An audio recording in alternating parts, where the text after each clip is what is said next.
더불어민주당이 4월 7일 재보궐선거 유세에서 문재인 대통령의 인기를 내세운 표몰이 이른바 문재인 마케팅을 활용하지 않고 있습니다. 앞서 민주당 내 서울시장 후보 경선 때에 박영선 후보는 대한민국은 문재인 보유국이라며 적극적인 친문 행보를 보였습니다. 당시 여론에선 당내 최종 후보가 되려고 문재인을 엄청 띄워준다, 대깨문 표몰이 등의 반응이 나왔습니다. 하지만 이번 보궐선거 유세 과정에선 박영선 후보 본인의 경쟁력만을 내세웠는데요. 박영선 민주당 서울시장 후보의 선거 공보물엔 문재인 대통령과 관련된 사진 및 메시지는 한 톨도 보이지 않았습니다. 이는 2018년 지방선거와 2020년 총선에서 후보자들이 문재인 대통령과 나란히 있는 모습을 찍은 사진을 공개하며 친문 마케팅을 벌였던 것과는 큰 온도차가 느껴지는 행보입니다.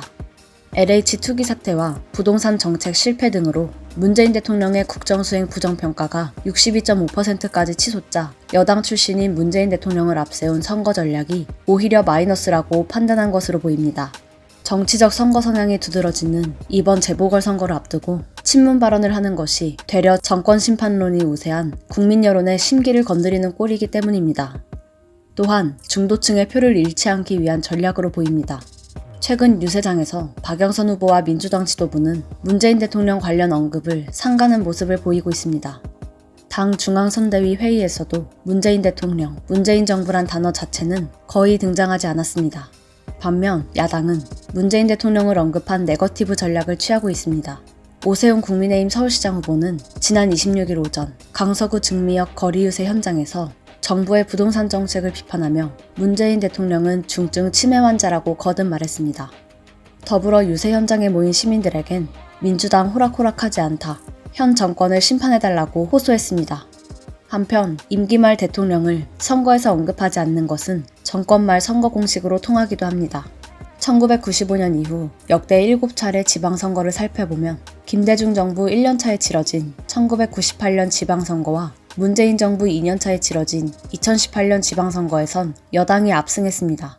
하지만 김대중 전 대통령의 집권 5년차에 접어들어 지지율이 20%대로 하락한 시기에 열린 2002년 지방선거에서는 여당이 참패했습니다.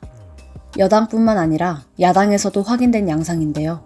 이명박 전 대통령이 집권 3년차일 때 치러진 2010년 지방선거에서는 정권견제 심리가 발동돼 당시 여당인 한나라당은 6석, 야당인 민주당은 7석을 차지했습니다. 민주당은 선거 유세에서 문재인 대통령의 언급을 차단했지만 부동산 투기, LH 사태 등 관련 이슈는 계속 언급되는 상황이라 부정적 여론은 선거 종료까지 이어질 것으로 보입니다. 일요서울TV 신수정입니다.